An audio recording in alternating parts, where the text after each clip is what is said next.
This topic is super fascinating to me and one that I feel like not a lot of people truly understand. So let's chat about the science behind pain and how our brain actually creates and can rewire pain. Welcome back to Wellness Fixes the Pot. I'm your host, Dr. Kelsey Vick, a board certified orthopedic doctor of physical therapy and a pelvic floor physical therapist. And I have this conversation a lot with patients, but I feel like it's very clinical, where a lot of the times people don't truly get this sort of education unless they're going to see, honestly, a physical therapist or an allied health provider in general, where their primary care, the physician that they typically see, usually doesn't have time to get into this super in depth. So, a lot of the time, this is the conversation that I'm having with patients, and I wanted to share it with you guys. So, my hope is that by educating and understanding pain on a deeper level, it can either help you as someone going through pain, or maybe even a loved one of yours who's also going through a situation where their brain is perceiving threat or danger and giving that output of pain in their body. So, let's start from a high level. What even is pain? Have you ever wondered what the mechanisms are behind pain and how we experience pain? I know a lot of us, we say something's painful, but if we're able to get a little bit more descriptive, maybe it's sharp, maybe it's hot, maybe it's a surface that's burned us, maybe it's a pressure thing, maybe it's a muscle soreness or strain sort of pain, maybe it's more of an instability type of pain. There's all sorts of different words in the English language that we use for pain, but pain can be this umbrella term that when we dive in a little deeper, we can see that there is sharp, there is hot, there is mechanical, like stretchy pain, there's instability pain. So pain can mean a wide range of things to different people. As a PT, I've heard pain described in a lot of different ways.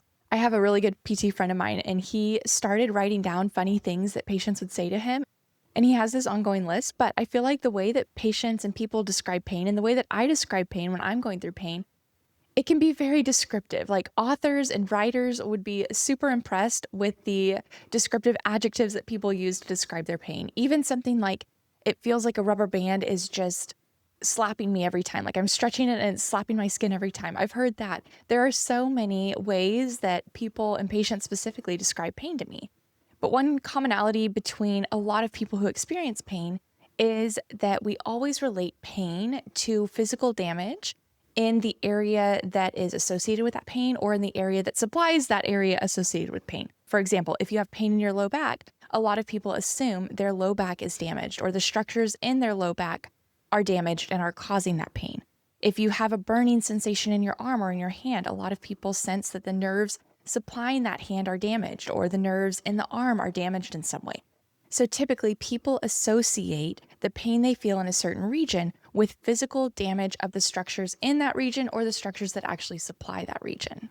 And this can definitely be the case. If you sprain your ankle, or there is some sort of physical damage to your ankle or a broken bone, you are going to feel pain because structures in that area are sending danger signals to the brain, and the brain is integrating a lot of different signals to create that output of pain. So there is some correlation, but it's not always the case. There are more complex networks involved in how our brain eventually tells us that we're in danger. The brain has to integrate a whole lot of inputs, not only the physical damage from the structures, if that's the case, but also our cultural beliefs, our past experiences, our visual inputs. It's constantly integrating a lot of different inputs in order to create that output that tells us that we are in pain. So one of my favorite examples to talk about this phenomenon is actually a researcher out of Australia, Dr. Lorimer Moseley, and he is one of the top researchers in this field of pain science, and he has such a wonderful way of explaining pain to where people can really understand what their body is going through, what their brain is going through, and how the two mix together to create this response of pain. So one of the stories he utilizes that I feel like is a perfect example, and I might paraphrase it a little bit, but there's one day where he's walking to the river, maybe with his friends, and he's out of Australia, so you can only imagine the terrain that he's going through, but his leg ends up touching a blade of grass or a shrub of some sort, ends up rubbing against his leg, and he kicks it off and continues walking to the river. He gets to the river, gets in, starts swimming, he gets bitten by a snake. Then he gets sent to the ER to take care of this poisonous snake bite that he just got in the river. He's all fine. He survives the snake bite. He survives the ER visit. But the next time he's walking to the river, his leg again feels that blade of grass, that shrub, and he is in agonizing pain. Just the most intense pain he's experienced from that same sensation, that same brush against the leg of that shrub or the blade of grass. I can't say it's the same one, but you get the picture. It's the same intensity of signal, but a completely different output because of his past experiences. How can that same blade of grass trigger a completely different response? His brain used past experiences as a way to protect him in the present. His brain had a previous experience of brushing against a blade of grass and then a subsequent ER visit after getting bit by a snake. So his brain takes that information and says, okay, next time that happens, I'm going to remember that experience and that ER visit and the poison and the trauma that was from that experience. I'm going to create a response that is going to elicit pain and let the body know that I'm in danger so that it doesn't happen again. So it wasn't just the input that created that sensation of pain, but it was also the brain integrating a lot of different components, especially his past experience of having that blade of grass brush against his leg and then ending up in the ER. So when we talk about the basics of pain in our nervous system, pain is not actually a sensation that we can sense. Our brains do not actually sense pain. There is nothing that happens in our body that says, oh, that was painful. What we have within our bodies are receptors and sensors that sense potential threat. And these are called nociceptors, and they sense a variety of potential threats. So we have receptors that sense mechanical threats like pressure or cutting, like slicing the skin. We have chemical threats, so acid or an inflammatory substance. We have thermal threats, too hot, too cold. And then we also have, of course, potential tissue damage like a broken bone. So if you experience low back pain, your low back alone cannot sense pain. It can only sense possible threat signals that are sent to the brain, where the brain can integrate a lot of different inputs in order to create a certain output. And sometimes that output is pain. So if you experience low back pain, your back alone cannot sense pain. It can only sense possible threats to be sent to the brain for the brain to decide what that response is going to be. Rather than thinking of pain as an input, oh, I have low back pain, that pain signal is sent to the brain. Think of it as an output where, okay, I've injured my low back. The nociceptors, the receptors that sense potential threat in my low back, are sending signals and inputs to the brain, and the brain has to decide what to do with it. So after the signal is received, your brain actually integrates the signal with a variety of other brain areas and past experiences to create a response. The response doesn't have to be pain. It can be pain, but sometimes that signal is ignored. Imagine if you sat on your wallet, right? Your wallet is pressure. We have sensors within our skin that help to sense that pressure. If we sat on our wallet and it was painful every single time, that would be an issue. I know that's more of a guy thing to have wallets in their pockets, but girls, you have those little metal things in your jeans. That's pressure that our body senses. And if our brains sense that as pain every time, we would be not able to sit down in jeans. So instead, some of those signals are ignored, which is a good thing. Sometimes the brain also creates another response, like a muscle spasm, inflammation. It creates an altered movement pattern, like a limp, or a compensatory pattern. If you roll your ankle, maybe you also walk a little funny to protect that area. Same with heightened awareness of that area. I'm sure if you sprain your ankle, moving that ankle in and out of bed, you're a little bit more aware of those movements to not move the ankle in a certain way that might cause you pain. So we can think of pain as one of the possible responses that our brain can help carry out based on the signals it is receiving from all of the receptors within our body. This should actually feel super empowering because it actually means that we can help to change those outputs.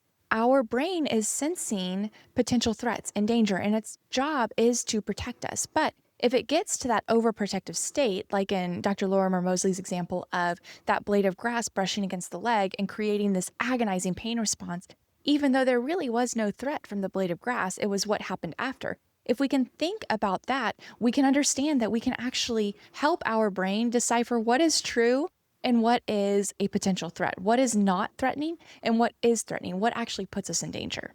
So from a higher level, the brain actually evaluates what inputs it's receiving from those various receptors across our body with past experiences in similar situations. So going to the river, brushing up against a blade of grass, getting bit by a snake. That past experience, the brain is definitely going to remember next time that same thing happens. It's also going to integrate with cultural beliefs and influences, current knowledge about the injury, Emotional state, social context, stress levels, visual input, it integrates with so many different inputs in order to create the appropriate response that is going to protect us. Because that's all that pain is. That's all that it's trying to do, is to protect us from what the brain is sensing as danger. So this is why the same injury or experience can produce a drastically different response in the same person or even in different people. So to sum it up, your tissues can send danger messages, but it's the brain that decides whether those messages warrant the creation of pain. As a fun fact, the brain doesn't actually have nociceptors, so the primary organ involved in sensing danger cannot itself send danger messages. So we've talked a lot about the signals being sent to the brain, but let's talk about how the brain actually integrates. And when I say integrate, I used to be super confused when this word was used in some of my courses because I was like, what does that even mean? I think about it as it's compiling a lot of information from around the body. And then I picture like my hands doing like this, like it's calculating and computing what the output should actually be. I know the visual is not going to help over audio, but if you're watching on YouTube, you could see, I don't know, I picture things. I'm a very kinesthetic learner. So a lot of my demonstrations I use my hands for because as a kinesthetic learner, I have done so much like body movements to help me learn things. And so when I picture integration and computing, I picture almost like my fingers just coming together and doing a crazy mess and then creating this like solid output, whether that's pain, inflammation, muscle spasm, whatever the brain senses is the right response for those inputs and that integration.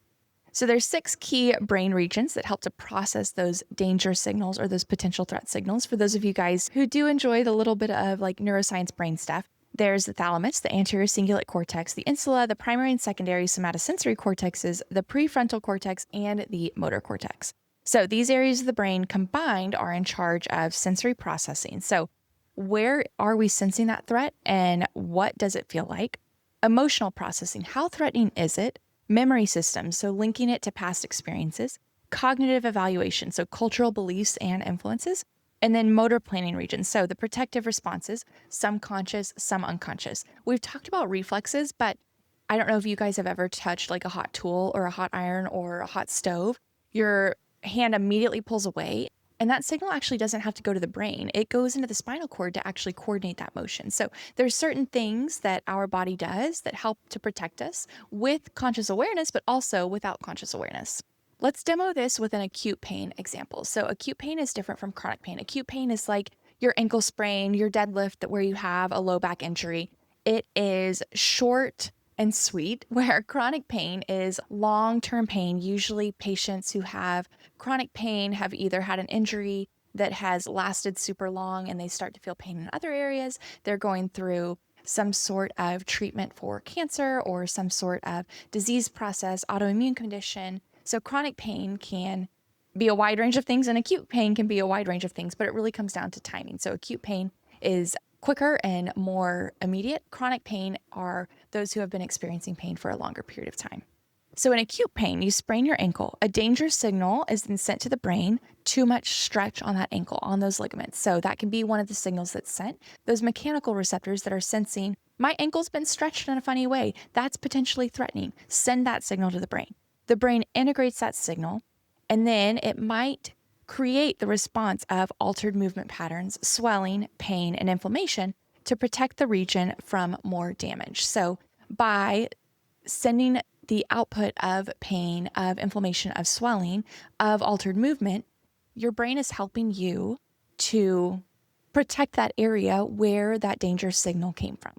In chronic pain, it's a little different because some of the time the brain doesn't actually need any input in order to create the output of pain. So we have what we call central sensitization, and it's where the central nervous system becomes hyper-excitable. So the brain and the spinal cord are the central nervous system. It becomes hyperactive, and the person might start to experience things like hyperalgesia, where their painful stimuli becomes even more painful. You might prick your finger and have an amplified response way out of what's normal. They also might experience allodynia, which is non-painful stimuli become painful. So things like a hand towel rubbing against your hand, that might be excruciating. They also might experience overall hypersensitivity to different stimuli. So think of light, like too much light People with chronic pain might be oversensitive to light, to sound, to smell, to taste, to any of the senses. They might experience those at a higher intensity, even compared to a normal person, because they are centrally sensitized and their central nervous system is just a little bit hyperactive. The longer someone experiences pain, the more structural brain changes that can actually occur. So as soon as that acute pain turns to chronic pain, and that chronic pain turns to even longer chronic pain, the more the brain actually changes in response to that chronic pain. This means decreased connectivity. So people can't turn off pain-focused thinking. The brain becomes hyperactivated and hyperconnected with dangerous signals. So it senses those inputs at a larger and greater scale compared to someone who's not experiencing chronic pain. They also experience reduced cognitive control over that pain experience. So they have reduced top-down control, reduced logic when it comes to their own pain. This is all a little bit doom and gloom, especially when it comes to chronic pain. Chronic pain is so hard. People who are in pain for prolonged periods of time, it is hard to work against your brain's natural wiring. But on the bright side, you actually can. As soon as we understand that the brain is what's creating this output, the brain is actually trying to protect us. It sometimes just goes a little bit too far in that protective, overbearing way that it continues those pain signals, when in reality, bright lights aren't going to harm us. Loud noises aren't going to harm us. A little prick on our finger is not life or death. There are certain things our brain tells us when we experience chronic pain that we can start to introduce a little bit of truth and logic to help rewire our brain to not be so alert when it comes to those signals of potential threat that are sent from throughout our bodies. So a little bit of cool research and tools for anyone to utilize for themselves if they're in pain or for their loved ones who are in pain. But Dr. Lorimer Moseley's team have done a study on visual inputs and the pain output. And they found that when patients touched an extremely cold plate, their responses were different based on the visual cues that they received. So if patients were presented with a hand on a cold plate and a visual input of red light, they experienced more pain and sensations of burning and pulled their hands away more quickly compared to patients who had that same exact cold plate with blue light as their visual stimuli. Those patients experienced less pain and didn't pull away as quickly. So their results were that pain is not just about what is experienced at the tissue level, but it also integrates things like, again, past experiences that we've talked about, but also visual inputs. This next study's been super applicable to me as a physical therapist, but it's by Simotas and Shin, and they researched 40 demolition derby drivers. So their average was 30 career events with 52 collisions per event, with each of those collisions happening at 26 miles per hour to 45 miles per hour. For demolition derby drivers, their job is basically car accidents, but they reported their worst neck pain and the history of that neck pain. And most drivers had pain that lasted less than 21 days. One driver had pain that lasted greater than 1 year, and 2 drivers had pain that lasted greater than 3 months. So out of all of those 40 demolition derby drivers, most of them had neck pain that lasted less than 21 days. Compared to the general population, following a single rear-end collision, over 50% reported neck pain at 1 year. So basically, when the brain's prior experience tells it, I've survived this before, it downregulates the protective pain response and greatly reduces both pain severity and duration. So the fact that these demolition derby drivers had gone through these car accidents multiple times in the past and have survived it, their pain experience was lessened compared to people like me and you, or most of you guys, I'm guessing, where if we get in a rear-end collision, we're going to experience neck pain at a greater intensity compared to those who experience it all the time for their jobs and have survived in the past. So Dr. Lorimer Moseley also created a tool that he calls the protectometer. And this is a tool that you can use if you're in pain or share it with one of your loved ones. You can access it online as well. But it helps people establish the seesaw, so the balance between what they sense as dangers and what they sense as safeties. So he calls them dangers in me and safeties in me, so DIMS and SIMS. So this protectometer looks at a few broad range of categories and helps people decide what in that category is a danger to them and what do they sense as safety. So for things you hear, see, taste, touch, or smell, a DIM or a danger in me might be looking at an x-ray. That might feel harmful or as a potential threat to you, compared to a safety in me or a SIM, a gentle massage. Things you do, a danger in me might be staying home all the time, and a safety in me might be gentle exercise or laughing with a friend. Things you say, a danger in me or a DIM, I have pain everywhere. A safety in me or a sim is I believe my brain and body will heal. Things you think and believe, a danger in me, pain is forever, insurance is out to get me. A safety in me, I believe my brain and body will heal, and my faith. The places you go, a danger in me might be the doctor's office and the hospital. You might feel potential threats in those places, but a sim might be your library at home. The people in your life, a danger in me might be the insurance companies, and believe me, you are not the only one that is experiencing that. And a safety in me might be your friends, a spouse, or a loved one. And then the last category is things happening in your body. A danger in me might be depression or anxiety. A safety in me might be healing and more optimistic feelings.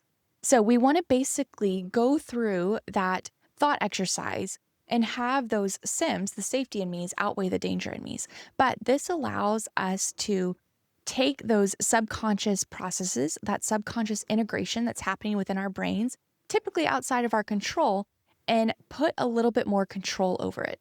So a little bit more of that top-down approach where we're actually being a little bit more logical with our brains and being like, hey, just because my leg brushed against that blade of grass doesn't mean that I'm in danger. It's actually okay that I do that. So it's really just reframing and rewiring some of those pathways that our brain is doing for us at a subconscious level so that we are not experiencing pain on this heightened scale. So if you experience pain in your life or you have someone who is going through pain right now or chronic pain, I hope you share this episode with them and education with them. And I hope that it helps them just truly understand what's actually happening in their body, especially when it comes to pain, because pain really is an output. It's our brain's way of protecting us. It's a good thing to experience inflammation and swelling and all of these different responses that our brain comes up with. But we need it to be in a healthy range, not to an extreme range. And then we can also try and rethink how we can add a little bit of logic to what our brain is trying to integrate. If we see a red light and a blue light and touch the same cold plate, we can be like, oh my gosh, this is wild that because my brain senses red light as dangerous, it is creating this greater pain output for me with the same temperature of the cold plate compared to the people who are sensing the blue lights. So basically grabbing hold of some of those thoughts and inputting it with truth and logic to help rewire our brains and help our brains understand that some things are not pain and are not potential threats. And some things are, and we still want to keep those. But if you're in this chronic pain cycle, a lot of the time our brains can run wild with potential threats. And without our actual conscious input into those thoughts and that integration, it can run even more haywire and just start compounding. So to end on, pain is very real. How we experience pain is very real. Our brains rewire because of pain. However, pain is in our control. Our brains are very plastic and adaptable, and we can reshape how we experience pain. Pain is protective. Pain is our body's way of protecting us, and pain is necessary, but pain can be temporary. And there are tools that we can use to rewire our brains to make pain not a normal part of our lives, especially if you're someone who's lived with chronic pain for a long time. So I hope you guys enjoyed this episode. This is one of those topics that can truly help us and our loved ones. So I hope you guys enjoyed this episode. I know I've been through a lot of different sorts of pain in my life. I know loved ones of mine, especially, who have gone through so much pain and so much chronic pain where they are stuck in this cycle and their body's stuck in this cycle. And I'm not here to tell you that is fake at all, because I know that can be a hard line to draw where people are like, oh, it's just in my head. No, it is in your head, but it is your brain, which is a very powerful organ that is helping to decide that output. And you actually do have control over that organ and over that part of your brain and all of those different parts of your brain that help to decide what those potential threats actually mean to us. So I hope you learned a lot about pain this episode, and I hope that it can help either empower you if you're going through pain or be a resource for those of you guys who have loved ones who are going through a lot of pain to understand how they can grasp that pain and how they can actually change and rewire their own brains so that pain does not have to be a normal part of their day-to-day lives. The more we understand pain, the more we can actually keep it in our control. So I hope that's the overarching message that you guys all take from this. And I hope you guys enjoyed this episode. I know it's a very touchy subject. Pain is not something that we typically enjoy talking about, but I think it's super important to understand and learn about. So I hope you guys enjoyed this episode, and I'll see you guys again on the next episode of Wellness Big Sis the Pod.